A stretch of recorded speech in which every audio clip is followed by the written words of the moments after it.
How redistribution of charge in capacitors takes place? Redistribution of charge capacitors எப்படி நடக்குதுன்னு பார்க்க போகிறோம். இங்கே வந்து என்ன பிஃபோர் ஷேரிங் ஆஃப் சார்ஜஸ் இங்கே R1 radius உள்ள ஒரு spherical capacitor CS capacitance C1. அதே மாதிரி இதில் பொட்டன்ஷியல் வந்து என்ன உங்களுக்கு V1 வச்சுருக்கோம், ரேடியஸ் வந்து R1. அதே மாதிரி C2 CS ரேடியஸ் R2, இதில் பொட்டன்ஷியல் வந்து V2 இருக்குது, சார்ஜ் வந்து Q2 before sharing. By connecting wire sharing of charges takes place, that is after sharing பார்த்தோன்னா உங்களுக்கு வந்து என்ன இருக்குன்னு பார்க்குறோம். சின்ஸ் போதர் கனெக்டட் வருதுனால இந்த பொட்டன்ஷியல் வந்து உங்களுக்கு சேம் ஆயிடுது. V1 V2 இருந்தது, இப்போ அது சேம் ஆயிடுது. So there are two spherical conductors of ready R1 and R2 at the potential V1 and V2 far apart from each other, so that charge on one does not affect the potential of the other அப்படிங்கிறது தான். ஏன்னா வந்து potential வந்து உங்களுக்கு disturb ஆகாத, அது சேர்ந்தாவது இன்னும் உங்களுக்கு அஃபெக்ட் ஆகாத அளவுக்கு நம்ம என்ன பண்ணியிருக்கோம், பிஃபோர் ஷேரிங்கிறது தான். ஓகேவா? இப்போது ஷேர் ஆகலை. இப்போ பை கனெக்டிங் ஒயர் என்னது இப்போ ஷேரிங் சார்ஜஸ் எக்ஸ்பிரஸ் அடிக்கிறது தான். ஸோ இங்கே வந்து என்ன உங்களுக்கு இந்த கேஸில் Q1 is equal to C1 V1 and Q2 is equal to C2 V2. So with Q is equal to Q1 plus Q2 and C is equal to C1 plus C2. எப்போனா உங்களுக்கு இந்த after ஷேரிங்கில் charge added up, since both are connected together in parallel connection, C equals 1 plus C2. Now they are connected through a wire. Charge will flow from conductor at a higher potential to that lower potential தெரியும். So விங்கிறது உங்களுக்கு பேரலாகிறதால உங்களுக்கு same ஆகுது. So விங்கிறது என்னதுங்க, Q1 plus Q2 by C1 plus C2. இது அப்படியே substitute பண்ணியிருக்கோம். ஏன்னா P equal to Q by C is also equal to Q1ங்கிறது வந்து என்னென்னா உங்களுக்கு C1 V1, இப்போ C1 V1 plus Q2ங்கிறது C2 V2, Q1 Q2 substitute பண்ணியிருக்கோம் by C1 plus C2. It is also equal to R1 V1 plus R2 V2 by R1 plus R2. இதுதான் நம்ம கொஞ்சம் நமக்கு கான்செப்டுக்கு கொஞ்சம் புதுசு. ஓகேவா?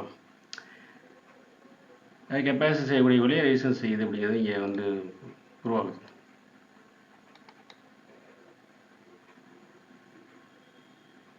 சரி, இப்போது நெக்ஸ்ட்டு நம்ம இந்த கேஸில் என்ன பார்க்கலாம் அப்படின்னா,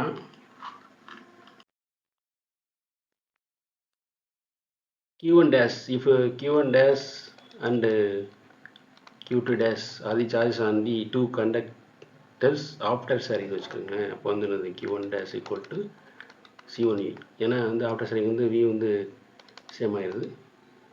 as well as Q2 டேஷுங்கிறது வந்து என்னது C2 V வித்து உங்களுக்கு பார்த்தோம் அப்படின்னா that is Q1 dash by Q2 dash is equal to என்ன வரும் அப்படின்னா C1 by C2 equal to R1 by R2 as C is equal to R. that is charge is உங்களுக்கு என்ன பார்த்தோன்னா உங்களுக்கு ப்ரொபோர்ஷனாலிட்டி கெப்பாசிட்டிக்கு வந்து என்னது உங்களுக்கு ப்ரொபோர்ஷனாக வருது. ஏன்னா Q proportional to, that is Q is equal to C தெரியும். அப்போ Q proportional to C தெரியும். தட்ஸ் என்னன்னா உங்களுக்கு C1 by C2 is equal to R1 by R2.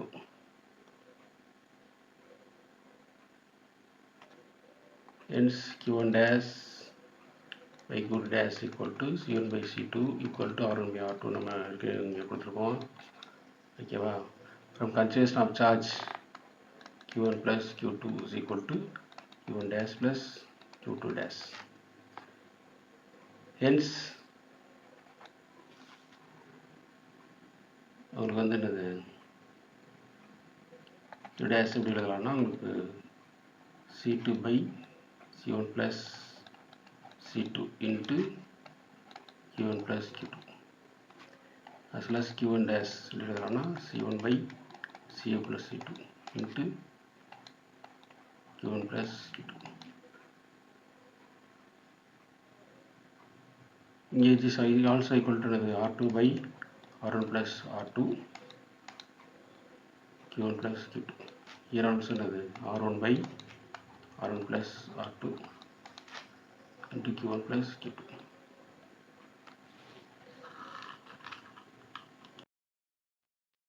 And further, if a conductor of capacitance C1 and charge Q connected to an uncharged conductor of capacitance C2 அப்படின்னா V is equal to Q by C1 plus C2 dash. ஓகேவா? and energy stored என்னது உங்களுக்கு Q square C1 by C1 into C1 plus C2.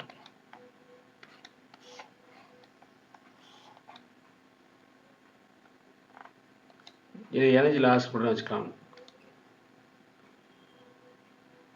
Thanks for watching. Keep watching. Subscribe and share.